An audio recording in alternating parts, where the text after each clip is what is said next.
Mummy कहाँ गई बताई बतैले रहती तली पोते देनी जाके आगे का करे के बाबू बतैती नु तो काज कहाँ गाँव में चल गनी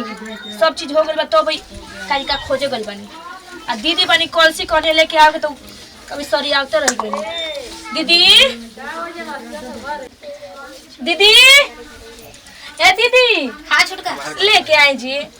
मम्मी जी के बुझात न के बरा अपना घरे पूजा पाठ बत कहां दुआरी दुआरी घुमत नहीं छुटको हां गोबर गैया के नहीं मिला ना लिपले रहने दीदी लइको तन खेल दला सुन तो के तो देखुरी है ना मम्मी आएंगे ना तो गाली हमारी कान भर देंगे वो कनिया मम्मी जी आ गई अरे का करतो जो हो लिप ये सब करे देखो ना कल से बैठा जा ना अरे दादा तू तो लुबुरी न उनिया हड़ुली करहु ना आवेला लुबु लुबु कइलहु रहबू का करी जे हाय बताओ मम्मी जी क्या लो हां दो क्या तनी ए लिया कुल पूजा करले सामान टिका को जा ठीक है मम्मी जी ला रही ई कुल के बुझा देखो आ रही बैठे में आ रही आ देवी मैया के कितना दिन आइल बगे ई न त गीत तो गाइल त घर में त गीते ना बुझाइबे ना कर हमर पोतो का सिखले बाइसन ना हो छोटा किए कहां बे ऊ छोटा की मम्मी जी हां तैयार हो है जा दर कहां जा तू पूजा कर द जाओ गीत गावा हां हां सत गो टिका निमिया की डारी मैया लावे लूहिलो रावा की झूली झूली ना मैया के गावेली मम्मी जी ताकि झूली आओ पर जो बैठो ना झूलता झूलता मैया के लागली पियासिया की चाली रे भाई ना मालिन माला होरिया सकी चाली रे भाई कल से बैठ गेल अरे कोई से पूछे पेटो दवाई ना जी मम्मी जी हो देखो बच्चा अरे और तो निकल एकदम बकलोल हो गई इसका दिमाग में काम नहीं करा छुटकी का छुटू तो रुका था कहना आराम कइलू घरवे में दिए न जलाओ बार दियो ना जलेबू होरिया आवास मैया चाली रे भाईली ना सुताली बालू की जालिए माली एक बूंदा एक ना मोई के पानिया पिया मालिना भूलावे काना कैसे में पानिया पियाइए सातो मैया मोरा गोदेना बारे बाला कानोहार मैया मोरे गोदिया ना सूतब काजी मम्मी जी रोनी लाता का हां हो देखो तड़ो झपा तो खिए बावे बाला का तोहार मैया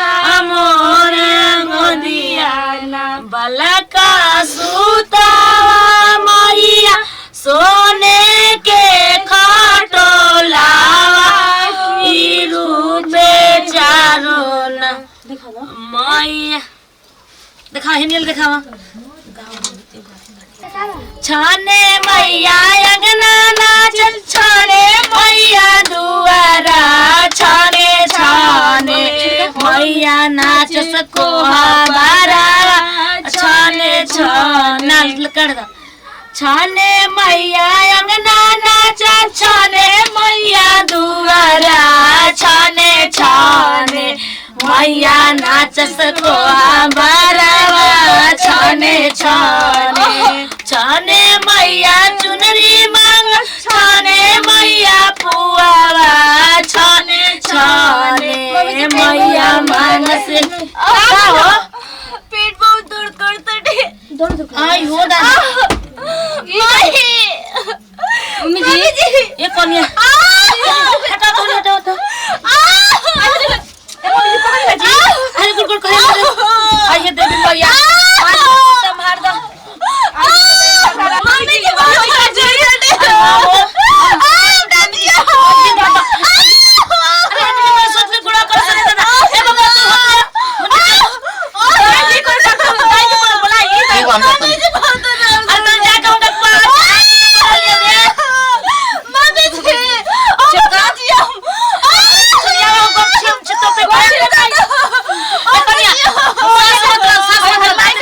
अरे माई देवी मैया तार के तार लगा के देखिए हमने हाथ में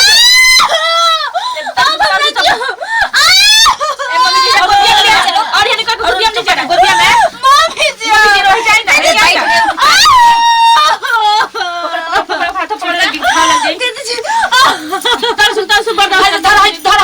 हट जा हो दी ए कन्या दामी सदा अरे दादा माता रानी मम्मी निम्न निम्न थी कराई छिड़का दीदी जी अरे मत रो दामी मत करा हो गुल बा अरे कर का हो मम्मी जी? अरे लड़की भइल बिया हो अरे नम्मी मैया जी बड़ी अपनी घर दुर्गा जी भवानी मैया काच खोया तनी है भगवान निम्न छोटका उठाओ बेहोश उठा हो जा। छोटका उठ धीरे से उठा आप करो तड़ू आज तक लक्ष्मी आई बड़ी दुर्गा जी हमनी के घरे आइल बड़ी ए देवा जी अरे मैं डॉक्टर नहीं खन रहे। अरे भाई हो गई हो खाने देनी ले दुर्गा मैया आगुली शीतली मैया आई बड़ी शीतली मैया ये हमारे तो नहीं बड़ी। हां ए देवा जी अब खर्चा होई नु खर्चा दबा के हुई। और जा दे देवी मैया जैसे निमन दे देलू ओ सही भगवान सतमु दैयो के तू निमन से ये कहाला देवी के घर में ना देर होला अंधेर ना होला तो डेरा तो नहीं कि मम्मी जी कुछ हो मजे कैसे छपटिया ऐसे हो जाई हो कातलन काम लइका होका के गांव में के धदनी अपना पतोई के ना कर तारो घर ही नो खइले रही हिनको बड़ा के बेटा के घर ही नो खइले रही से डर लागत नु पातर क्षेत्र से का अगर मेहरारू चाहिए से तो का ना कर सकत चले ले चलो तो घर में ले चला ए मम्मी जी देखो दियो मत बताओ जी थोड़ा संभाल के चला संभाल के चलो हो इतना मम्मी माई के पहले गोला देखो सबके गोल लगा पहले निम्न से बबुआ के गोड़ लागल सब कोई के गोड़ लागल धीरे से ढेर झुको मत खुश रहो और नवी मैया कर के 4 गो लड़की हो जाए चल। ई का कहत नहीं जी और सुबह बोलो चंदा ये तो तुम्हारे ऊपर की बात है। लड़का लड़की हमारे हाथ में गया तो भइला दुर्गा जी आइल बनी आए कृष्ण जी आ जाई जय हो माई देखी है इसे घर पर बनाना रही चली पहले चल। दवाई होई कोई खिया पड़ी नहीं चल